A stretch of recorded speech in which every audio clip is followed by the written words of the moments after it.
Hey, what's up? I'm Tech Bro here. Vivo V23 5G.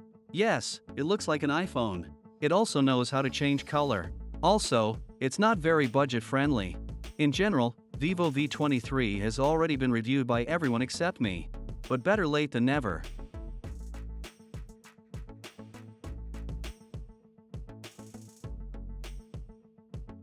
I'll start traditionally with unpacking. Both on the box and on the configuration, Vivo never really saved much. And it looks rich on the outside, and a lot of everything inside compared to some flagships. Inside we find a 44W charger, a USB Type-A to Type-C cable. In addition, a transparent case and a pair of white wired headphones with a 3.5mm jack. It's funny that V23 does not have such a connector. Therefore, the manufacturer also added a Type-C to mini jack adapter in the box. Vivo V23 5G compared with iPhones. And I will compare in this part of the review dedicated to appearance. But with iPhones, any smartphone with a flat frame is now compared. And the device from Vivo does not become less stylish. The frame is metal, aluminum, glossy, with fine chamfers. It is a muted version of rose gold in color. Due to the fact that the smartphone is not a shovel in its dimensions, it is not difficult to hold it, unlike my iPhone 12 Pro Max. The edges do not dig into the palm, do not slip out of the hands. And the complete case rounds off the corners. Pleasant sensations are added by the rear panel of frosted glass. Of course, it is impossible not to mention the main feature of this panel, a coating that reacts to UV light. By the way, only the gold version has it. The black V23 is more solid in this regard. For supporters, don't stand out. Let me dwell on the issue of color. By default, in a room with natural light, the back panel is subdued yellow or yellow gold. At certain angles, the color changes slightly towards blue-green hues. But if a lot of ultraviolet light hits the panel, for example, on the street on a sunny day, the color changes completely to blue-green. Depending on the intensity of the light, repainting can take anywhere from a few seconds to several minutes. On a cloudy day, you can get an intermediate option. Vivo at the start of sales actively promoted this feature.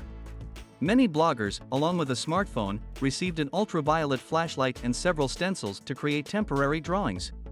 I agree, a few times this trick can come as a surprise. And it is another option to personalize your smartphone for yourself. But I don't think you'll be long enough. Play and forget. In addition to the unusual surface on the back, there is also a rather big podium for cameras and a flash. It is also matte, but in the color of the frame. Under rose gold. Due to the podium and the camera lenses sticking out of it, the smartphone walks on a flat surface. There is a swing effect. Okay, enough about the backside. There is also one design element on the front that may remind someone of iPhones. This is a small unibrow in which two front cameras are hidden at once. But the glass above the screen is not completely flat like Apple products. There is a slight rounding on the edge. It is more difficult to stick additional protective glass on such a surface. Most likely you will have to do with a protective film. By the way, such a film is already pasted out of the box. A few more words about protection and reliability. I have not noticed any particularly obvious scratches and scuffs in a few months. But I carried my smartphone in a case. Without it, the glossy frame is likely to be shabbier. Let's go over the ends. Fortunately, everything is very minimalistic. The left side is completely clean. On the right is the power button and volume rocker. Buttons do not play. They work with a clear click. There is only a microphone on the top end. On the bottom tray for two SIM cards, a microphone, a USB-C connector and a main speaker grill. The speaker here is mono and sounds quite ordinary both in terms of quality and volume. The vibration motor, by the way, is the same average. No fancy linear motors. I already mentioned the lack of a mini jack for headphones. Somehow, imperceptibly, cutting out this connector came from flagships to the middle class. Thank you for the adapter though. The earpiece is neatly hidden above the selfie cameras. In the same place, almost invisible in the off state, two LED flashes for selfies. The screen in the V23 is an AMOLED panel. The diagonal in our time is quite average, 6.44 inches. Full HD plus resolution. With such a diagonal, such a resolution is more than enough. Even small texts and thin fonts look smooth. Of the pleasant bonuses, a high refresh rate of 90Hz, HDR support, at least on YouTube, the difference is clearly visible, always on display and several color modes. By default, the picture is juicy with a slightly cold white balance. But there is an option with a neutral color rendition for those who like to process photos on a smartphone when choosing the professional profile. Panel brightness is not flagship. But for the same HDR content and using a smartphone on a moderately sunny day, the brightness is enough. Only auto brightness algorithms like to lower it a little. Probably to conserve battery life. About the screen refresh rate. The smartphone offers a choice of 60Hz, 90Hz, and automatic adjustment. I stopped at constant 90. Still, with them, the smartphone feels clearly more alive. And the automatic adjustment is too fond of keeping the base 60. The screen has a built-in fingerprint scanner. It's optical. Works not fast, but stable. Of course, there is also face unlock. Vivo V23 5G is powered by MediaTek's Dimensity 920 processor. 6 nanometers, 2 large A78 cores and 6 small A55 cores. Mali G68 is responsible for the graphics. Well, Vivo, as usual, does not save on memory. The processor is paired with 8 GB of RAM and 128 GB of main memory. The RAM can be expanded by 4 GB at the expense of the main one. To whom it is not enough, there is an option for 12 and 256 GB on sale. The hardware for the middle segment turned out to be quite powerful and at the same time without obvious problems with overheating or excessive power consumption. Here are some synthetics for you. Geekbench 3D Mark. I was especially impressed with the hourly throttling test. Not a single strong drawdown. Ideal behavior. In reality, performance is calmly enough, for example, for Asphalt 9 at maximum graphics settings. But Genshin Impact will go more or less on average. The level of current inexpensive gaming hits such as Snapdragon 870 falls short. But it still draws a lot. A few words about communications.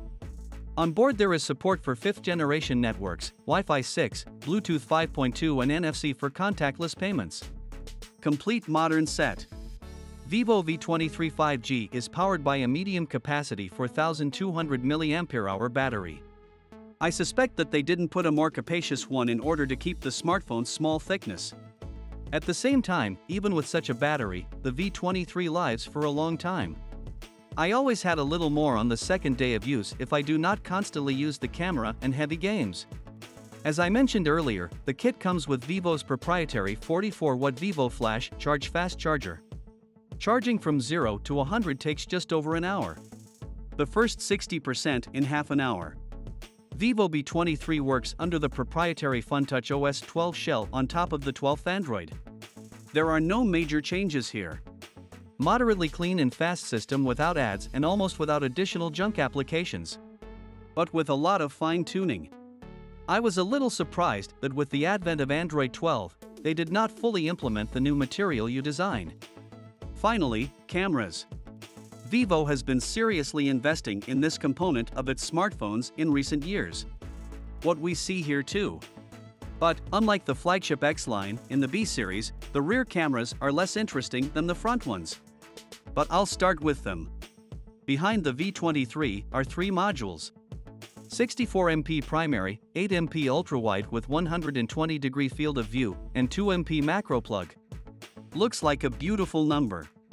I will briefly mention that the manufacturer has radically changed the design of the stock camera application. This is clearly seen in the fast shutter switches and more aggressive accents. But the functionality is basically the same. Vivo shoved so much there 2 years ago, all these filters, enhancements and modes, that there is nowhere else. So, the picture quality. During the day, the main camera shoots very well. A good level for the middle segment. Nice colors, good dynamic range. Sharpness, of course, is too high in post-processing. But for social networks, this is it. But the ultra-wide one is like everyone else in the middle segment. That is mediocre. Small details turn into mush even with good lighting. And the edges of the pictures are blurry. I'm already silent about color and dynamic range. 2-megapixel macro camera. Well, what can you say about it? It can shoot. In low light, the main camera shoots relatively well. The frames are bright and with normal color. Detailing suffers due to aggressive noise reduction. But the ultra-wide is already on the verge of tolerable. The frames are washed out, the colors are dirty. Video recording is available in these modes. For ultra-wide maximum Full HD 30 frames per second, for the main module Full HD 60 frames per second or 4K 30 frames per second. Electronic stabilization is available in all variants. There is no optical stabilization.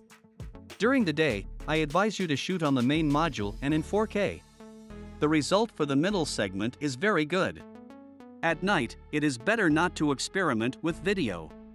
The result, to put it mildly, is not very good. Finally, the pride of Vivo V23 is the front camera. Interestingly, in terms of capabilities, it is even more interesting than the front cameras in the flagships from Vivo. There are two modules here. 50MP main camera with IAF and 8MP ultra-wide angle. Plus, double LED lighting on the sides of the speaker. During the day, selfies are excellent. Pleasant colors, especially skin tone, good detail, and dynamic range. Even the ultra-wide, from which I did not expect much, works quite well during the day. Portrait mode is average. Blurring the background looks great on Instagram. But if you look at it in detail, you can see obvious artifacts. In low light, I advise you to use only the main module for shooting. The result is very good. Plus, you can play around with face lighting. In the examples from left to right, just night mode, face illumination by the screen and LED illumination. And even in combination with portrait mode. Video can be shot up to 4K 60 frames per second. The picture is great. But no stabilization. Therefore, it is better to shoot still. And if you need to move and with stabilization, then we shoot in Full HD.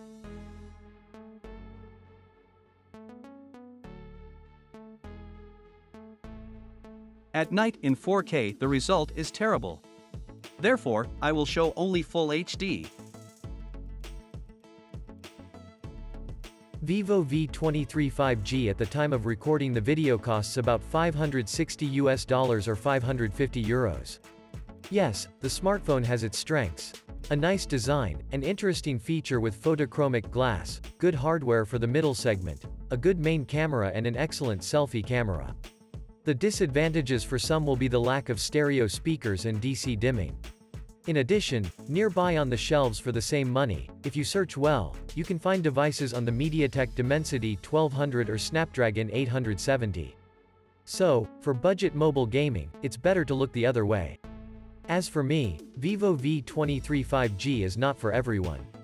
This is either a purely emotional purchase or a choice for those who are primarily interested in design and selfies. But supporters of a rational choice, a fair price, budget Poco, Redmi and Realme will not understand. That's been it. Thank you for watching. Don't forget to like and subscribe. See you next time.